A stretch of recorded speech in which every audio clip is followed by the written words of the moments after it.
Before we start today's episode, I would like to quickly read you our podcast disclaimer. The content in this podcast is for general reference and educational purposes only. It is not meant to be complete or exhaustive or to be applicable to any specific individual's medical condition. No information provided in this podcast constitutes medical advice and is not an attempt to practice medicine or to provide specific medical advice, diagnosis, or treatment. This podcast does not create a physician-patient relationship and is not a substitute for professional medical advice, diagnosis, or treatment. Please do not rely on this podcast for emergency medical treatment. Remember that everyone is different, so make sure you consult your own healthcare professional before seeking any new treatment and before you alter, suspend, or initiate a new change in your routine. Welcome to The Starting Gate. We're your hosts, Dr. Kitty Dotson and Dr. Sarah Sheets, two internal medicine doctors who spent years practicing traditional primary care. Over time, we realized something was missing from modern healthcare. A real understanding of how everyday lifestyle choices impact overall health. We'll help you cut through the noise of the countless health influencers and their conflicting opinions, because no matter who you follow, the basics of lifestyle medicine are at the heart of it all. Welcome back to The Starting Gate. We're your hosts, Dr. Kitty Dotson and Dr. Sarah Sheets.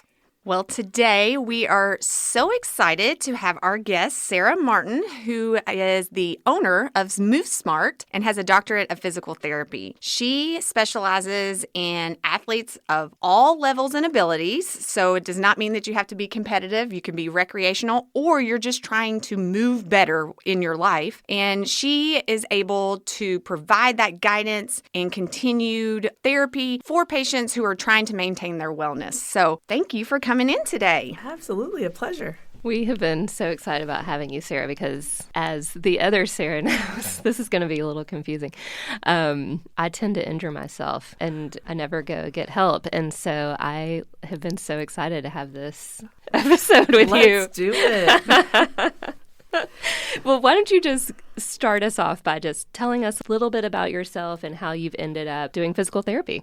Absolutely. It's a long story. So this is actually my second career, so I'll shorten it up just a little bit. But I actually was a neurobiologist. So I was, I had a PhD, was working in a lab. On the side as a hobby, I was studying like just strength training. I'd go to courses and stuff and coach people. And I'd have all the lab techs come in, like they overly pipette and all that kind of stuff. And they're like, oh, what should I do for my elbow? What should I do for my shoulder? And so I'd just like give them little advice. And one of the women that I worked with, one day she just looked at me and she's kind of my boss. And she goes, "What are you doing here?" And I was like, I'm working, and she goes, "No, someone had just walked in and asked for advice." And she's like, "That's your passion. That's what you need to be doing." And so luckily that building that I worked in was right next door to the physical therapy school. And that day I went and I was like, "What would it take to start physical therapy school?" And they were like, just apply. It's cool. And so I did. And then I went through that program and it was excellent, the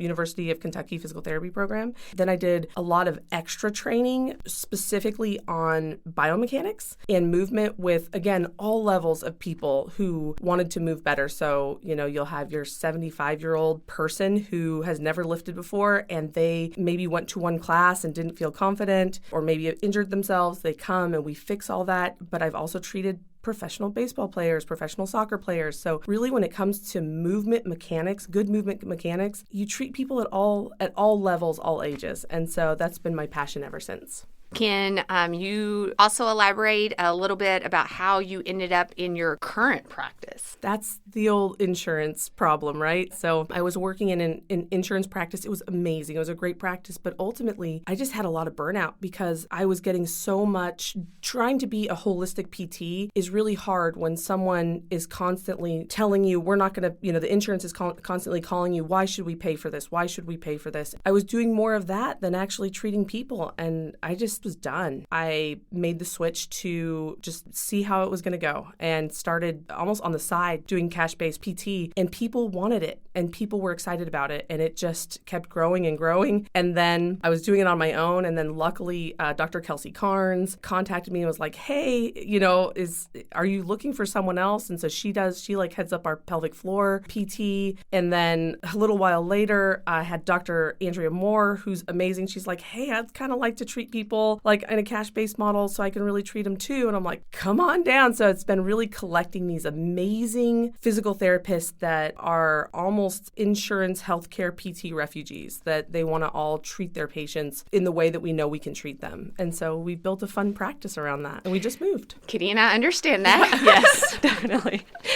Yes, you can spend half of your day just fighting insurance and not focusing on what matters. Yes. Well, I know Sarah and I have spent quite a bit of time over our shows in the last few months talking to you about how important movement is, how important it is to incorporate it through your day, not only for your physical health, but your emotional health or social connection, and just even with Dustin Jones sharing with us how much it helps for maintaining your independence. We know movement is good, and we're not going to bore you with too many facts today about why you need to move, because we're just going to say it, you need to move. What we really are looking forward to talking to Sarah about today is how do we do it when we come into issues? How do we do it when we feel pain? How do we know what we're doing, if we're doing it right? And so we're going to really just kind of jump into some questions with her and get into more of how we do it correctly so we don't hurt ourselves. So for someone that is ready to start moving, and this may be many of you out there if you're making movement part of your New Year's resolution and making it a priority this year, how do we get into it? So let's say I'm a woman who's always done cardio, or I've always walked, or I've always just done the elliptical, and I realize I need to do more. Where do I start? Where do I go? How do I figure that out? Usually if you've realized that you have to do more, you maybe kind of touched into some of the research, some of the, that people are saying like, oh, strength training is really important for your bones and overall health as you get older. The biggest thing that we look for when it comes to movement is varied types of movement. And so, of course, you want to have good cardiovascular abilities. Like that's absolutely important. But you also want to make sure that your joints don't feel super immobile. You're not struggling with feeling like your hips are always tight or your shoulders aren't working very well. You know, if you take something out of the refrigerator and you feel like twinges in your shoulder, that's not a good thing, right? Then on top of that, we also want to make sure that the foundation is strong with strength. And so what we see a lot of is people who are running or walking and they are kind of in a cyclical, I get a little bit injured and then I stop for a while and then I go back to it and then I'm injured again. And that usually is because there's a strength and mobility problem. And so the way you're doing things, the mobility that you're working with isn't enough for your activities. And so that's when we want to back up and really look at things a little bit more carefully in your biomechanics and what you're trying to do with your body and if there's any compensations. Kind of backing up to your original question though, like where do you get started? I think if you've never strength trained before, it's really, really good to have someone help you learn how to do that. Jumping into a gym where it's kind of a fast pace, where it's all about sweating, isn't usually a good idea if you've never strength trained before. Either seeking help from really qualified strength coaches. You guys had Matt on from VFit. He's an excellent coach. Enhancing Life is an amazing place in town, as well as Soul Fitness. All those places, you're going to get really high quality movement specialists. And so that's where I'd start with anyone who wants to really get into strength and mobility. They're adding on to their walking or cardiovascular work. And then those types of places could potentially set you up. If, let's say you didn't want to continue to go to a gym or you wanted to lift weights at home, they could kind of give you a routine that you could do at home and build on, or? They can, if you tell them that up front. I want to learn the general movements. They're all Lexington-owned businesses. So if you're going to get something like that, that's where you're going to get them. We're actually putting together in March a basic strength 8-week program. So just like what you're talking about. Like, love it. You just go through 8 weeks. You're not signing up for a gym. You're signing up for education, movement education. And so Kelsey's heading that up, and we're really excited about putting that out there because that's exactly what people need. They don't know where to start. There's no eyeballs on them, which again, like if you were an athlete in high school and college, you might have worked on those movement patterns and then, you can try to do that on your own. But a lot of people just don't even know where to start. And that's where you get help first. We can set you up now for some private one-on-one stuff where you can learn those basic movements. But that group atmosphere is always fun for people. So that's what we're going to start in March. This is all great. I will say I personally lived through this as someone who liked to run. That's all I did for many years and started in that injury cycle over and over again. And not until I focused on mobility mobility, stretching, strength training, do I feel like the cycle stopped? I'm cheering for this because I've lived this and I've seen the difference myself. And one of the other things you just mentioned, I think, is the next group that we like to think about for those people who do have experience, maybe were prior athletes or did strength training in their early 20s and now they're in their 40s and they're trying to get back into this routine. How do you advise those people to prevent injuries? Because it's really easy to be like, ooh, I used to be able to do this. Let's go back to that. Like, I know how to do that. Absolutely. But what is the general advice you give to that group? That's exactly it, is to realize, like, your body's probably changed. You haven't moved, you were not as active. When you think about young people, especially like on campus, they're walking all the time. Like, their whole life is activity. And then you have 2 small kids. You know what I mean? Like, you have a desk job. All of a sudden, your body is not the same. That's really important to think about. So really the biggest thing is to go slow. What I always advise people on, don't do more than you couldn't do the next day. But don't do it the next day. Do something else the next day. So it's like, so it keeps you, it's like, I could do this whole routine tomorrow, but I'm going to let my body recover tomorrow. Because really, it's not about all at once, right? And this is what you guys preach. Nothing is all at once. Everything is the lifetime. And so if you continue with the injury cycle of, resting, injury, you truly don't go anywhere. If anything, you go backwards. And to really just say to myself, I'm just going to do 30 minutes of 4 exercises. If you haven't been strength training for a long time, pick 4 exercises that you know how to do well. Make them basic, do them 2 to 3 times each, kind of reps and sets, and then be done. Be done that day and give yourself the sticker, give yourself the win. And then, like I said, walk the next day, do something else, and then come back to it a day after. Because then if it is too much, because sometimes that can be too much, you at least didn't do so much that you can't gauge what happened. And so then you can say, like, okay, well, that really went well. I'm just going to do this 4 exercises. I'm going to do that again for the next week. And I'm developing the routine, right? We can do none of this without routine. And so you're developing the routine, you're developing some movement patterns. Hopefully you've done some mobility before the strength training, and then the next couple weeks you can grow on that.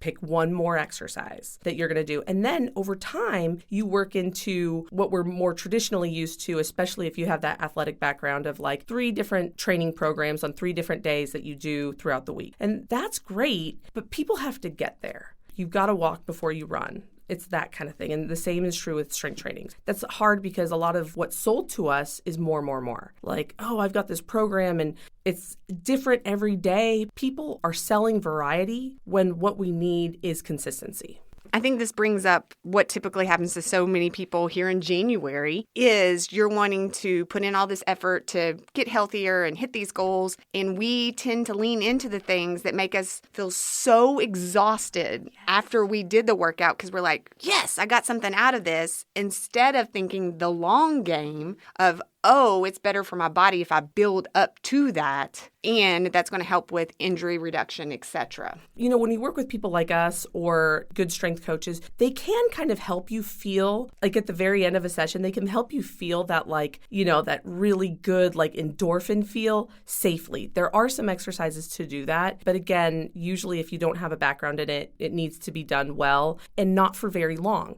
So, people want their whole workout to feel like they're in the Naval Academy, but really it should be, maybe 3 minutes at the end that you're kind of getting your heart rate up doing something.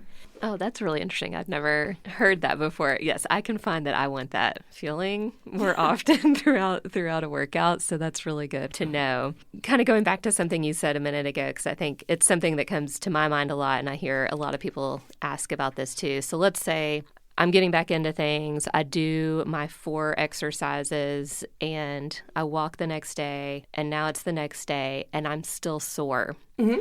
Is it okay to do them again, or do I need to wait another day? Right. That's a great question. So first of all, the question is, are you sore or are you in pain? If you're in pain, a joint really hurts, ask yourself if the exercises you picked were appropriate. Were they too hard? Did one of them really get to you where you could change it out? If it's not pain and just soreness, the best thing to do is increase your warm-up. And so do a little bit more in your warm-up, and that will actually loosen your system up, get your muscles moving. And then if you're feeling really good after your warm-up, then it is absolutely okay to do your 4 exercises again.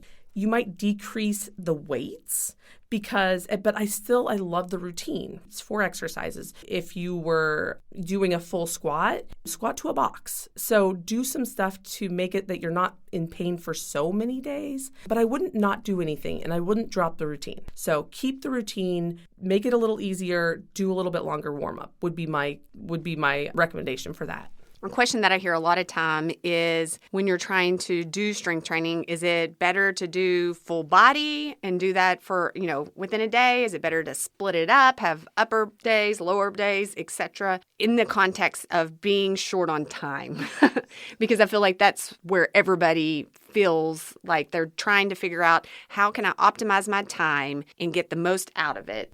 I realize I'm making a blanket statement, and so take it for what it is. But unless strength training is your hobby, like it is what you love, and I see people like that, it is their hobby, like gardening is someone else's hobby, right? Really, full body strength training is where we all need to be. Because essentially, like what you said, time, it's way more time efficient. It gets your whole body mobile, every few days, which is really what I like to see, where I see people have the best results.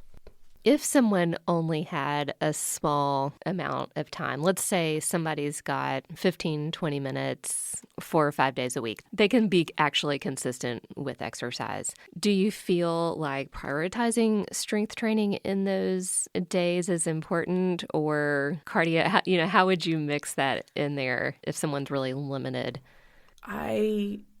My background is strength training. So much research suggests strength training is so vital. I will always have to say that absolutely, if you have 15 minutes, do some, and it doesn't even have to be in the gym, because a lot of times if you only have 15 minutes, you're not leaving your wherever you are, right? So wall push-ups can then become desk push-ups, so then you're going to get a little bit of upper body work, as well as those kinds of exercise also involve your core. And then you can do body weight squats. I've taught my brother how to squat with a pack of beer.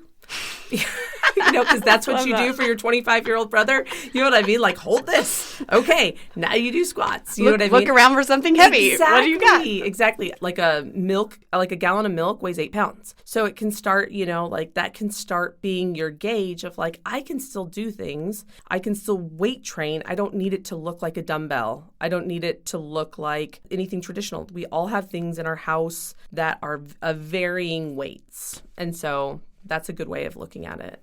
And when we're working on building this routine safely, could you give a little bit more information on the whole idea of warm-up, cool-downs? How important are they? Can you get by without them? I know that my answer is no as I age, but I would really like to hear your experience. I always tried to get away without it. It's always try to sneak it out and then I pay for it. Anyways, I would love to hear your thoughts on those. So I'm going to start with what I think is the most important thing, and it might surprise you. I think that a lot of times people are coming into the gym from either their crazy home, which, like if you have young kids, your home is crazy, or like a work brain, right? And your body holds tension during those times. So your joints are actually, when you're stressed, just because of fight or flight system, your joints are more stiff. And so if you're coming into a situation, your head's not there, so you're not thinking about how you're moving, your anxiety is up, then naturally it's going to be more likely for you to injure yourself. So the first thing you can do is just walk in, lay on the floor, lay over a ball, whatever it is, whatever's most comfortable, and just say, I'm not at work anymore, or I'm not at home anymore.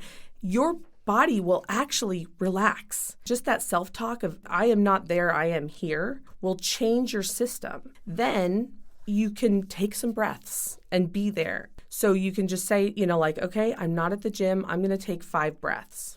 That's already going to be a ton of mobility that you're going to get back into your body. It's not about stretching. It's rarely about stretching. It's usually about gentle movement and breathing and just being present. And so doing that first, and then 3 to 4 things. They're not wild. They're not intense stretches, but 3 or 4 movements. Again, this is what's hard to do over podcasts. I can't tell you what's going to be perfect for you because everyone's different. And that's where getting help helps, right? But getting 3 or 4 movements that just open up your system and then start strength training. It's the hierarchy. You have to have the foundation of your breath is moving, your body is moving. Then you can add the mobility. Then you can add the strength training. I love the simplicity in that answer because I know everyone gets caught up in all the details about like what type of stretching is better. And then, it gets really gray, but it's really just about you need to get your body warmed up and make sure it's not tense from whatever's been happening. I think that was a beautiful way to explain it. Yeah, and something I've never done before. So I'm looking forward to really trying that and seeing how that works because I can imagine that will be helpful. And what about for somebody that doesn't have the money to invest in a coach right now, and they are, let's say, just going to start out with some simple things that they know are basic moves like a squat? How do they know they're doing good form? If they were to watch themselves in the mirror, is there anything just in general with doing basic exercises that you would say, check yourself out on this? I think if it feels really hard, then it's probably doesn't look good. Like, I'm not talking about like, oh, I'm working, but if it just is like you're having to hold your breath to do it, those kinds of things, if it feels hard on your joints, then it's too much. I'd mentioned wall push-ups, like doing something like that or like tabletop push-ups, and just make sure that the movement feels muscly and not joint-like. And again, like a simple squat, everyone can do that. My biggest thing with a squat is if you're feeling like you're going like to the outside of if you're doing weird things with your feet is usually a good tell. Like if you're going up onto your toes or like pushing to the sides of your feet too much, just to do a simple up and down, then that might be a cue that it's not quite right. So my thing is like, don't freak out and stop doing it. Just make it a little easier for yourself. People always stop at like, oh, I couldn't do that basic thing, but you can always make it easier to be able to do it. So that's my thing. If you cannot get a coach, just ask yourself, is this really, really tough on my body? Make it a little easier and start there, do that for a week and then try again. So maybe like, for example, with a squat, maybe not squat as deep or just squat down to your couch and then stand up from there or something like that? Exactly. I've had like high level athletes that were compensating a pattern. So this isn't just like just your sedentary people. These are high level athletes where they were doing something and we had to retrain them. And I will start people almost like what would be like a bar stool for learning emotion again, just because it will be easy enough that their body doesn't feel like it has to compensate, and so it can relearn the motion. There's nothing wrong with backing up at all levels. Yeah, I personally have had to do that. Jumped in too hard. It's really, once I started residency, I pretty much quit exercising. I mean, if I exercised once a month, I was proud of myself for that. So, you always think it's going to get easier and I can make time for this, and you don't. And so then you get back into it and you go too much. So I think really taking that step and noticing how it feels and do I need to back up and relearn how to do that is a great idea. A lot of people want to work out with music or like watch something, but sometimes that's the worst idea for exactly what you said because you're not listening to your body. Being able to just to say to yourself, I'm going to pay attention to what my body is doing and how it feels can be huge. So I've got a question for you about that because I've been paying attention. Imagine other people may have noticed this too, or if you haven't, you may find that this is true for you if you do pay attention. I was having a lot of hip pain. So then I would avoid things that aggravated that. And then I would try not do it for a while, and then I'd try again. And of course, the pain would come back. And so I finally started trying to strengthen those muscles. And if I do it regularly, I will not have the pain. But even if I skip like a whole week of doing those specific exercises that I found that help, then it will come back. I've also found if I do those exercises, just like a couple of them before I do a workout, that helps. And it seems kind of counterintuitive, like I'm working these muscles that hurt more before I do a workout, and that helps. Can you explain that to me? Yeah, absolutely I can. So you're essentially, you're priming those muscles to be active. And so usually in a situation like that, there might be some underlying structural stuff, which is not a reason to go jump into surgery. I'm not saying that, or even to like go get an MRI. But it means that you do have to have a little TLC to that area. And so it needs a little more muscular support. And so when you do those little exercises to get those muscles active around the joint and mobile, all of a sudden the joint's like, okay, I can do this. And then you're able to go through all your stuff. So it's you ease them in. Instead of jumping into a hard exercise, you did a few. I bet they're smaller. They're a little easier, right? And so they just prime the area, prime those muscles, bring a little bit of blood flow so that when you start the bigger exercises, you're ready. Lots of people with arthritis, that's the thing. Arthritis isn't one of those things like, oh, you can't exercise. Actually, you want to just get that blood flow going. Then you do want to strengthen because it actually helps arthritis when done properly. Of course, no diagnosis, but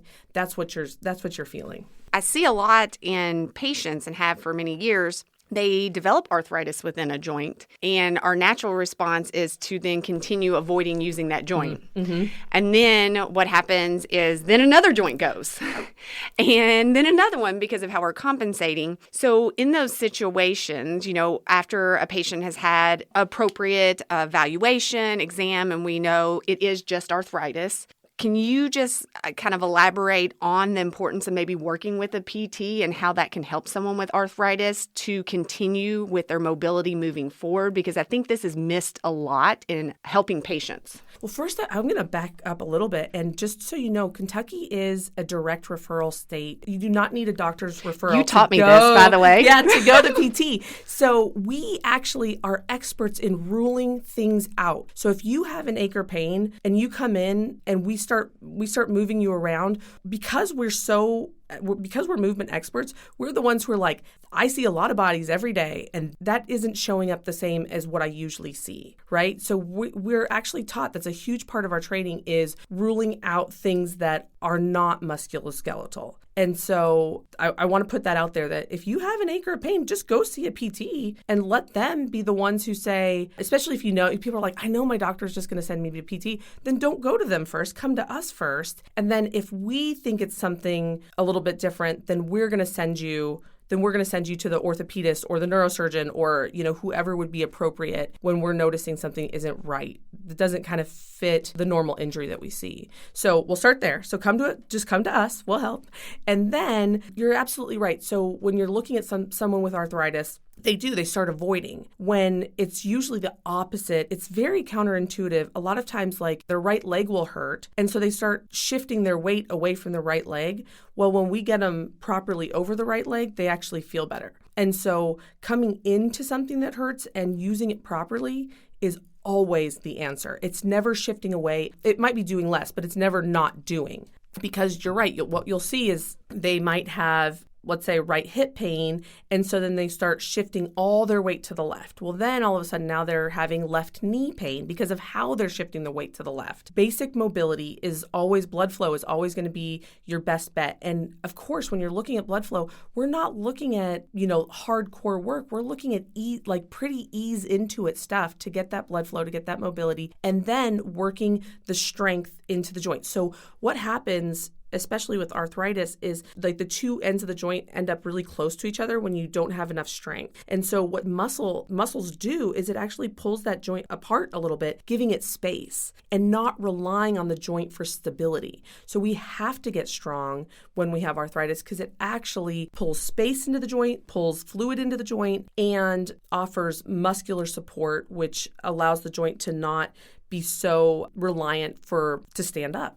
And so for somebody, let's say, that does have arthritis or does have pain come up, and let's say they have pain pretty frequently, how do they know when to go see a physical therapist?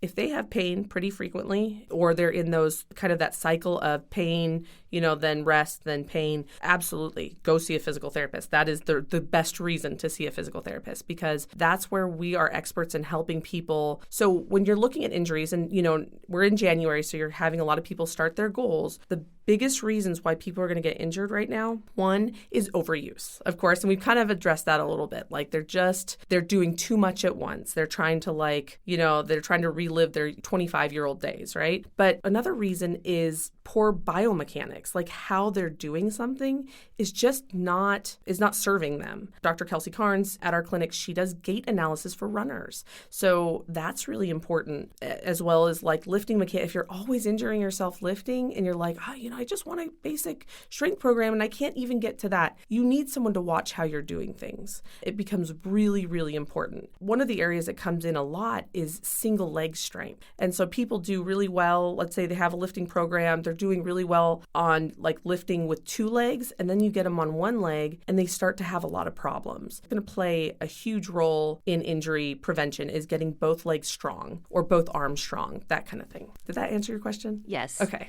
And okay, here's another example. So let's say you decide you want to start running. And you go out and run a little bit, and every time you get to a mile, your knee hurts. And so you stop. But when you stop and you walk, it gets better and you don't have pain in between. But when you're running, if you get to that mile point, your knee hurts. Should you just try to run like more intermittently? Should you maybe walk for a while, for a few weeks until that knee gets better? Or what would you tell that person to do? So first I would see if they were doing something progressive. So if your knee hurts at a mile, then I'd say, how about we run walk? Let's start out with like almost like a couch to 5K where you're doing a lot of run walking. So you're never actually even approaching that mile for just straight running. What I want to see is if a progressive program where you know, like you're doing something like that, adding some walking in between and then very slowly moving towards a mile of running with kind of a designated program. Because otherwise you become if you're doing it on your own, it becomes very subjective, like, I'm feeling great today. But if you're following like a regimen, it can help. So if they have tried that and they're getting pain at a mile, we need to look at biomechanics. Like there's a running mechanics problem there. But if it was just an overuse problem of like jumping in too quickly, your body's just not figuring out or just not getting the rest it needs up until that point, that's a little different. And then in that person's case, I would say add some single leg strength, get some strength in there as well as you're trying to more slowly approach a mile. So it might take you 3 or 4 weeks, but you still did it. And you didn't take all those weird rest breaks in between. Not weird, but you know what I'm saying. Yeah. You've still been able to maintain consistency in your exercise. And one thing that I hate hearing from people is they reach that situation and they just are finally say, I'm just getting too old to do any of this stuff, right? Yes. And that's what we want to try to avoid, and really trying to encourage people, be like, okay, that just means we need to do something differently. Doesn't mean we have to give up. And so hopefully you're all hearing that today. And that's like, I would say those are the people I work with the most, is people who, they're exactly what you said. They come in, they're like, I just think I'm too old. I'm just too old to play tennis anymore. I'm just too old to run anymore. Those are the people that, like PT, where it's really focused the way we do it, rocks their world, because they're like, oh my gosh, look what I'm doing now. And I thought that was not ever going to be possible. And it was really just how they were doing it. They need a little more strength. Their programming needed to be tweaked, and their joints needed a little bit more mobility. So here's another example. I love this today, I love all the examples. That's what I do all day. She's not telling us that these are personal or not, but she's throwing out lots of examples. The majority of them are personal. But let's say you have injured your elbow. Okay. And it doesn't bother you all the time. Off and on, you do certain movements that make it hurt and it gets better. And then you're trying to start lifting some weights and stuff, and you notice certain exercises that you do tend to make that hurt. And it may hurt for a few days after that. So going back to when you're lifting again, should you just not do those particular exercises that hurt that joint? Or should you try to maybe drop the weight down for that exercise and see what happens? First off, I'd say, what's the exercise? Because, I mean, if you're just doing like a basic strength move, then I'd say, drop the weight and become more comfortable with the weight, because you're so if your elbow hurts, probably means that it almost always means that you're compensating to try to lift that weight, and you're not actually using the part of the body that is supposed to be used, but you're essentially creating a situation where the joint has a lot of stress, is taking on a lot of the stress of the lift. So without getting too technical about it. So if it's a basic exercise, just take down the weight. If you're doing something kind of complex that you saw on Instagram, stop the exercise and talk to someone before, talk to an expert before you're doing more nuanced exercises or more nuanced strength. So what a lot of times when you do need PT, what will happen is you'll drop the weight for a little while, and then you kind of work your way back up to that other weight and it hurts again. And so at that point, there is actually like a neuromuscular problem, like how your body is mapping your movement needs work. That's most of what I do is I teach your brain and your body to work together. Another thing that happens in many of these situations, say the knee or the elbow, is a lot of time people will just go buy a brace themselves and see if that helps with it. Can you reflect Have on... you seen my box in the closet? Can you just reflect on what bad things can happen with bracing things without having an evaluation by someone? Right. Because I know that's very common. You know, you're like, oh, my knee hurts, I'm just going to go get a brace, not really knowing what's going on, or elbow, or, we see that a lot. It's essentially at some point the brace, and this is why people have so many braces, because they're looking for the perfect brace that doesn't exist. And so I would say that's the problem, is just how much money you're spending in braces when you could just go to PT. So you have a bunch of braces, none of them work because they're compressing the joint, which sometimes feels good, and it helps sometimes, like with the muscles, be a little more active, bring a little blood flow. Here's a great example of when you would use a brace. Let's just say you're 65 or younger, and you have a lot of arthritis in your knees. You know that at some point you're going to need a knee replacement. Your doctor already said you have no cartilage in your knees. You really want to get stronger, and the braces help you bring a little bit more blood flow, do your strength, be able to do your strength and your walking. That's fine. And then, you're actually being able to build capacity while having something that's helping with a little bit of blood flow, a little bit of neuromuscular activity, right? That's great. I'm fine with a brace when used like that. When you're trying to just say like, I'm just going to find a quick fix to this thing, it's not going to work. So keep buying your braces. But I don't care. They're come over to my house because I probably have whatever it is you're looking for. No amount of copper in a brace will take care of what you're dealing with. That's great. Thanks for that. No problem. I was just wanting Kitty to hear the answer. So. Sarah's seen me come in with several things over the last few months. So another thing to help people that are trying to get active is understanding, because I think this gets confusing, is the importance of recovery. When we talk about recovery, where do we actually get our big bang for our buck when it comes to that, especially in not necessarily someone who's super active in trying to recover, but someone who is getting started again? Okay, so recovery, muscle soreness, yes. This is an awesome question because so many people, let's go back to that analogy of starting way too hot, right? And then the next day they're like, I can't walk. And they lay in bed, right? And they're like, I'm not going to move. That is the worst way to recover. So not moving does not help with blood flow and healing. You have to move. It will hurt. Now, do you do that same thing again, or do you go hard again? Absolutely not, because your body does, and your brain needs to recover. Your whole system, let's talk about systemic recovery, right? Your whole system needs to recover. So you take a gentle walk. You might go to the pool and do just walk in the water, which, helps with that buoyancy, kind of anti-gravity, so it's not so hard on your joints. You absolutely need to move through recovery. Don't sit still. It will take longer to recover. But again, it doesn't mean you have to be like, well, I'm not actually injured. So what I'm going to do is I'm going to do all this again because I'm not injured. I'm just sore. The problem is when you're sore like that and you go hard again, you increase your risk for injury, right? So that recovery is so absolutely important. And truly, that's why you're seeing guys like Tom Brady, he's already retired, but he played for so long, LeBron James, because they're actually the research is really increasing on the importance of recovery for athletes. And so they're at the cutting edge of being able to recover between sessions. So not going hard, too many times in a row. They're actually monitoring when they're ready to go hard again. And we don't need all that, but we do need to listen to our bodies and to move without thinking that if we just do it all again because we're not injured, that we're not going to cause injury.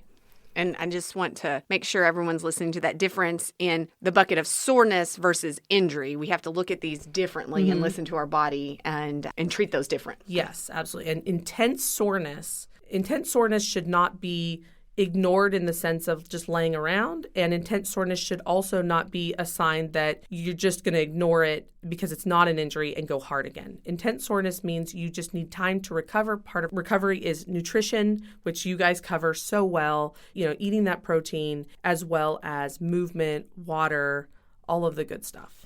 And so if you did have somebody, let's say, that was trying to run and they ran the first time, they were pretty darn sore and they were planning to run again, let's say in 2 or 3 days, but they're still sore, would you say just to maybe do a lighter version of what they did the first time? When it comes to risk, that's the better way to do it. You know what I mean? Like if it's just to do a little bit less and let your body kind of grow into tolerance, especially if you're new to running. And so, yeah, I would absolutely agree. Do a little bit less that time. Do a longer warm up, less of the actual running would be my suggestion. Just because, yeah, I mean, they might not injure themselves. You know what I mean? I'm not saying that for sure if they ran with a little bit of soreness, they're going to injure themselves. But, you know, if you're thinking about long term and sticking with it, then why not? And then it'll get you to the next day. Okay, so I don't know anyone that's done this, but let's say you've hurt something and then you get on Google or YouTube videos and you look up PT for a sore elbow and then you watch someone do some exercises and you do it yourself. Definitely don't know anyone that's done that, but what if someone did do that? This is like the question that makes a lot of us PTs, like you'll just see smoke coming out of our ears, right? Every profession has it. We have our own. Yeah. So. Right. So here's the thing. Like there are people that will watch a video and it will change their life. So you know what I mean? Like it's not an all or nothing. It's just like it happened to be the right exercise at the right time. The problem is that that's rare. And so a lot of the videos, especially on the internet, are up there to like, oh, that looks interesting, which is usually not the basics, right? It's like they're really kind of hard exercises that you might give someone, an athlete, towards the end of their rehab. Like a lot of the stuff that I'll see people will send me, like, what about this? And it is really hard stuff. It's something that they weren't even doing prior to their injury. Like they didn't even have the ability to do that. So those are usually exercises because they look cool, right? So that's that population. And so a lot of times it does get people more hurt. Plus, you don't really know why your elbow was hurting and what it actually needs, because really the nitty-gritty stuff is it's not good on the internet. It's not flashy, you know? And then basics don't sell. I was just going to say, Sarah, that's like the story of our lives. That is the story of our lives. It's like basics don't sell. So. Exactly. And so that's tough. And then the other part of it is really a lot of times it's so important to look at the root problem. So let's go back to the elbow. Like someone having elbow pain when they're doing shoulder exercises. So it's like, well, that's weird, because why would, their elbow shouldn't really be all that, besides a mover, it shouldn't be all that involved. So you have to then rewind and say, what's the root of that problem? Do they have core weakness when they're doing that exercise? And that core weakness is actually making them kind of shrug up and use too much, trying to find stability at the elbow because they're not getting it in their trunk. So movement is so cool and it's so complex that sometimes you're going to flounder on the internet for weeks when you could just have someone look at it when it first happens and be like, something doesn't feel right. Can you help me with that? And all of a sudden, 2 to 3 visits, you're better, right?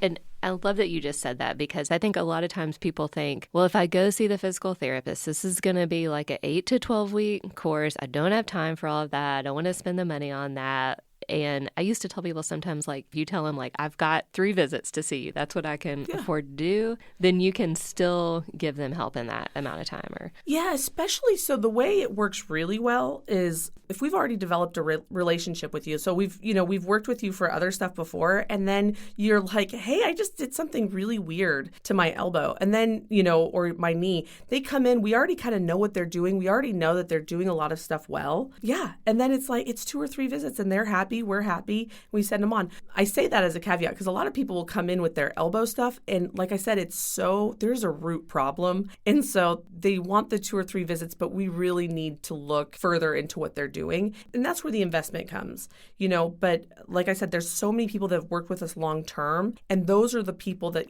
2 or 3 visits, it's like sometimes 1. It's like, oh, I just tweaked something. And because they saw us right away, a tweak got to just be over instead of lasting forever because they just their joint jammed. They just need a little bit mobility. And I think a lot of people, their only experience in PT is when they've had either a surgery or a major injury and not realizing to use PT way earlier in your actual course because you can prevent it getting to a higher level. And that is also a time, if you've went through PT after tearing an ACL or something of that sort, this experience is much different in what you're needing, and so it can be much more efficient. And I think the other thing to reflect on is in your specific practice, because you are a cash-based practice, you are able to commit more time and energy personally to each patient to move them along faster than in many other insurance-based practices. Absolutely. So a patient comes in, they just work with us. So a lot of places you'll have a person will be doing their exercises by themselves. Like their PT is over here working with someone else and they're doing their exercises with themselves or with an untrained individual that is counting their repetitions. There's a huge problem with that because it's actually the movement, the way you're doing that exercise is why you're supposed to get better. So if I can say, this is how you're doing the exercise, we've already trained you kind of with lower level exercises, so we already know, we've built a language together. This is how the exercise should feel. Okay, so now when they're doing a new exercise, a progressed exercise, oh, do you feel it right there? Yes, I do. Okay, then it's great. You're doing it well. So we have these conversations. We develop a communication with each other. This is what you're not, and an education. I want all my people, when they're done with me, to be able to go wherever they want and advocate for themselves. To be like, if they're in a group class and the instructor's having them do an exercise, that they can raise their hand and be like, I'm not feeling that where I need to be feeling that. Is there a regression I can do? Teach them how to recognize the communication that their body is giving to them. And just in seeing so many people trying to start incorporating movement into their lives, besides pain, what are the biggest obstacles you see people run into as far as when they're trying to be consistent and stick with a movement routine?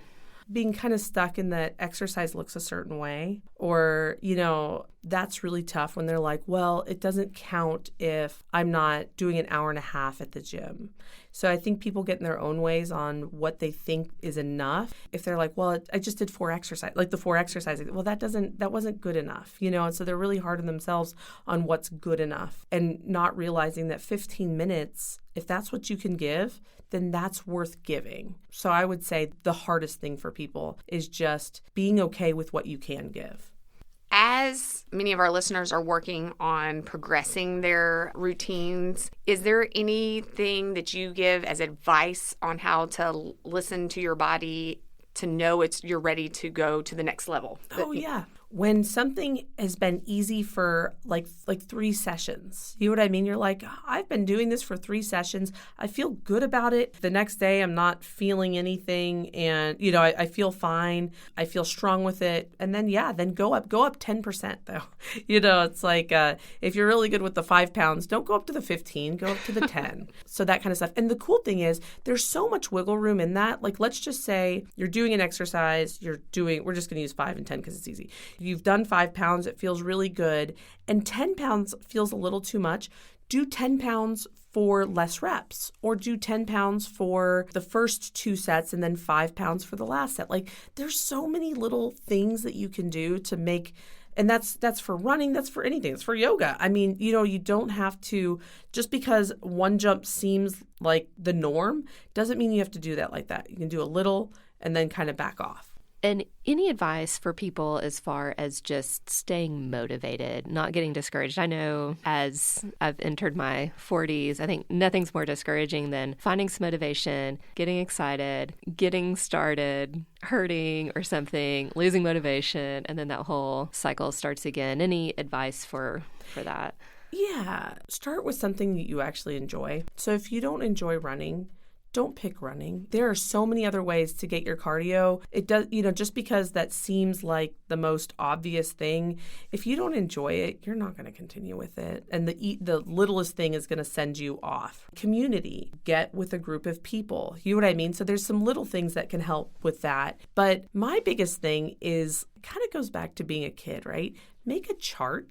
And instead of being like, I'm going to start running, first ask yourself, do I walk? If you don't walk regularly, probably a running program isn't a great place to start. So be like, okay, in 6 months, I want to be able to run a 5K. I don't even walk regularly. So what I would do for someone like that, and you can always rearrange it, but if you have a general plan, you're more likely to follow a plan. So, schedule, okay, so for the first month, I'm going to make sure to walk 3 times a week for 20 minutes straight and something like that. So then, if it's a sticker, I say sticker, a check mark, but map it out. There's a reason why sticker charts are used with kids. There's nothing more wonderful about checking something off, right? I love it. Exactly. It is so rewarding. I am such a box checker. Right. And then the cool part about checking off the box is that it makes the easy things worth doing because you got to check it off. So the 4 exercises, let's say, I just did 4 exercises, but I get to check it off. I wouldn't get to check it off if I set an hour and a half workout goal, right? And so it really helps you build and stay consistent. Having a plan is the most important thing for meeting any kind of goal. Enjoying the activity and having a plan, I would say, are one of the biggest things. Yeah, and if you're struggling with that, we did an episode on December 31st about resolutions and talked a lot about having that big goal and then bringing it down into plans. And we also have a course on the Better Health Library, Resolution Reset, which really is just that. What's your big goal? And then here's how to help you get it down into manageable steps and manageable plans. So if you're struggling with that, check out those resources we've got for you too. Personally, I've seen it with patients. It makes a big difference when you actually focus your energy. And it's very satisfying checking those things off. So I hope you're all listening out there. And if you're already struggling in January and you're like, oh, I'm not going to make this goal that I set for by the end of the year. Because we got 6 inches of snow and no one yes, and it's okay. Yeah. Don't give up, guys. Don't give up. This is just a time. It's okay to think, okay, maybe I need to reassess. I need to come up with a new plan. It doesn't mean give up. So please, if you're listening and it's getting to the end of this month, don't give up. Just reassess and start over. And that's a good point where if you have a contingency plan, then you can still add check marks, right? If this doesn't work, then I'll make sure to do this at home. Yeah. And that's why one of our challenges we did a couple weeks ago was just 5 minutes of all-out body weight exercises, just so you could show yourself, I can at least get 5 minutes in. No matter what the day brings you, you can show yourself, I can at least do that 5 minutes. Or you learn, what is that 15-minute routine that I can get in if I can't do the 30 minutes that I wanted to do. Have that plan B always in your back pocket to keep the habit going, because that is crucial. Consistency is where it's at. Yes, and household products are great lifting tools. Yes. I didn't know that it was 8 pounds, the gallon of milk, so it's kind of good to know. But you have taught us so many great things today. I'm glad. This was fun. Going back to summarize some things that we learned, your advice was to go slow when you get started. Start with 3 or 4 exercises that you are familiar with and that you can start doing. Do those 2 or 3 times. Give yourself a break the next day. Still move, walk, or do something else, and then come back to those exercises and reassess. Are you still sore? Then maybe you need to go down on the weight, go down on the reps, change how you're doing it. And if it wasn't hard enough, you're ready to move on after you've done that 2 or 3 times. That's a good way to start it. If you are sore, some things to think about are to increase your warm-up and then still move that day even though you're sore, but maybe modify what you were doing. Maybe don't run as long, or if it's weightlifting, don't lift quite as heavy. But the longer warm-up can be helpful on those days that you're sore. One thing that I learned from you today that is really cool that I really want to try is before you're going to start any resistance training, just taking that second to lay down and do a few deep breaths and get your body to relax. Because I think a lot of us really do. We come from work or we come from parenting or whatever, rushing through traffic, and we're tense as can be. And then we go straight to trying to do something. So getting in the right headspace and being present, I think, is a great thing for all of us to try. And then recovery is important. So make sure you're doing that. But recovery still means movement. So a gentle walk, a nice hot shower, getting in the pool, something to still keep your body moving is important.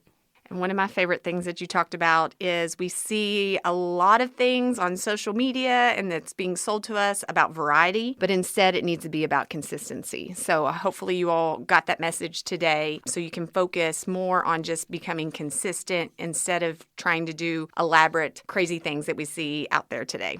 Reflect on what you heard today and try to set a small, realistic movement goal for yourself. And that kind of leads us into what we'll do for our weekly habit. Sarah, you want to So this upcoming week, we want to encourage you, hopefully with the improved weather, this will feel better, but we want to encourage you to get out every day this week and walk a mile outside. So you're able to not only have some physical activity, but you're getting some outdoor time because we've all been inside a lot more this month. And we really encourage you to do that. And again, bring along a friend, tell people about this because we really want this to be a social experience as well.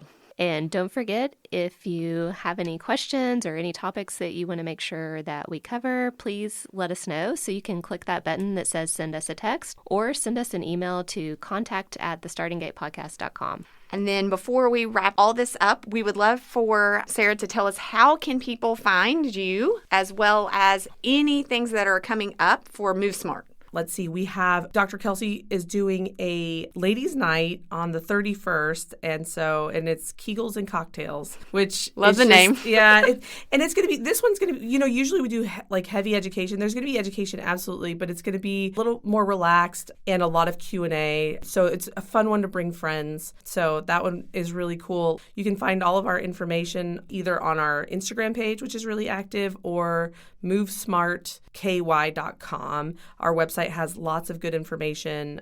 And so if people kind of stay in touch with your website, they'll see that basic strength 8-week program pop up at some point. Yes, so sign up for our newsletter. So that's where it's going to pop up, and it's going to be really small. I think it's like 6. It's like a group of 6. So definitely be on the lookout for that. And what we're going to start having more like little small courses come out for people to attend. I love it. Well, this has been great, very helpful for me personally, and I hope it has been helpful for you guys listening as well. And we look forward to talking to you all next week. See ya.